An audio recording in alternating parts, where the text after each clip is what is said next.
Democrats there. Joining me now, Matt Schlapp. He's the former political director for President George W. Bush, chair of the American Conservative Union. Also, Ed Rendell, MSNBC political analyst, former governor of Pennsylvania. Thanks to both of you for joining us. Matt Schlapp, I will start with you. If a political analyst looks at this situation and says Republicans promised there would be a vote tonight no matter what on this, now there's not going to be a vote. Mark Meadows says they do not have the votes to pass this. Is it fair to say this Republican replacement plan is in critical condition right now?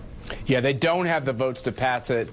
I agree with Mark Meadows. I think it's politically just a dangerous territory for the Republican Party to be in, to not actually be able to come up with a replacement to Obamacare.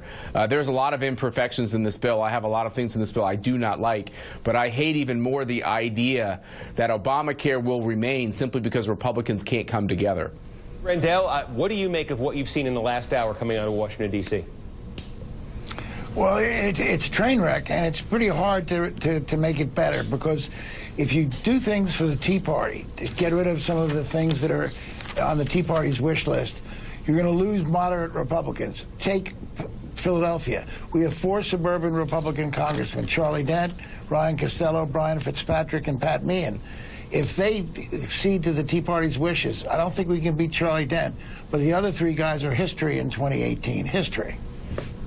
So, Matt Schlapp, that idea that Ed Rendell was just talking about there, though, that you've got these sort of competing constituencies on the Republicans. If you take care of the House Freedom Caucus, if you take care of this essential benefits thing we're just talking about, you got moderate members who say, look, if you do that, it drives up the cost for sick people, people with pre-existing conditions. Right. Is that a zero-sum game there? Is there a way to please both of them? Yeah, I think there is. I mean, the fact is this, which is, this is the very first step. And the very first step is we have to have a 50-vote threshold in the Senate because we're using this reconciliation vehicle.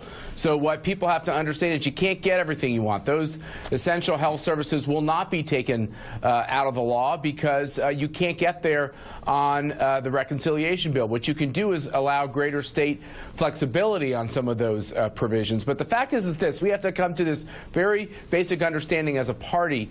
Do we want to replace Obamacare? If we do, it's got to be a vehicle that can get through both the House and the Senate. And the second thing we have to decide as all Americans is, do we think centralizing our health care bureaucracy and decisions has made it better or made it worse? We've gone through all of these elections where it was very clear that Obamacare was unpopular. Now it's time for Republicans to put up the very best plan they can to replace it. Ed Rendell, if they can't pass this, if this either goes to a vote and fails, or if Republicans just decide to sort of to pull the bill altogether, is that a bigger loss for Paul Ryan or for President Trump?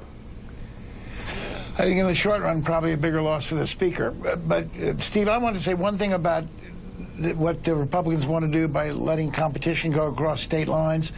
It's really an attack on federalism, because each state, through its insurance commissioner and thereby through its governor, has the right to put in what they think are things that have to be offered by a health plan to be licensed. Anyone can sell insurance in Pennsylvania, any health care company anywhere, as long as they're willing to abide by our regulations. So when I was governor, I decided we had to cover autism. Now, if you want to sell health care in Pennsylvania, you can, but you have to cover autism.